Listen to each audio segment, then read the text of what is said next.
Why, hello, it's me, MrSasaki, and today we're doing sChorus, song number 3 in Suzuki Violin Book 2. If you need the playthrough, use the chapters 2 below and skip ahead.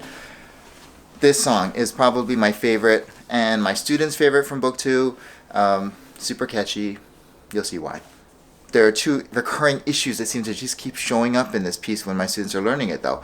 First, adding extra up-bows. I don't know why, but students just want to add up-bows everywhere in this piece. Do not do it. We start up-bow, and then it's as it comes, except for 3 spots.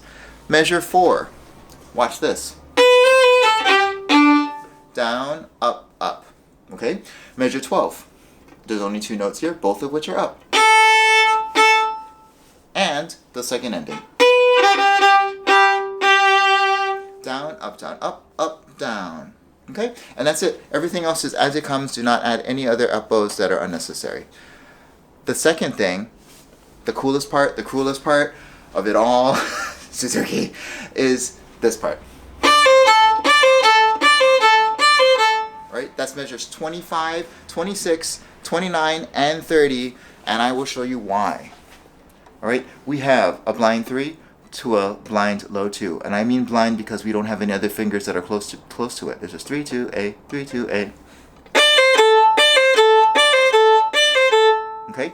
So, the other thing that makes it difficult is that we have bunny hop, that rhythm. Fast, fast, slow, fast, fast, slow. So we got to practice it a little bit slower. Think of the A as our, if we're doing a science experiment, the A is going to be our constant. The 3 and the 2 are our variables. If we're playing 3 and 2 slightly off, when we get to the A, it's going to sound pretty bad, right? Because the A is not going to lie. It's our constant. So make sure you're practicing, your tuning and your rhythm are matching up. Da-da-dum, da-da-dum, da-da-dum, weird stuff, okay? All right, so here we go. Playthrough. We want allegro, so generally happy speed, 1 and 2.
Okay, how'd you do? Let me know in the comments below. Did I find your problem spots? Let me know.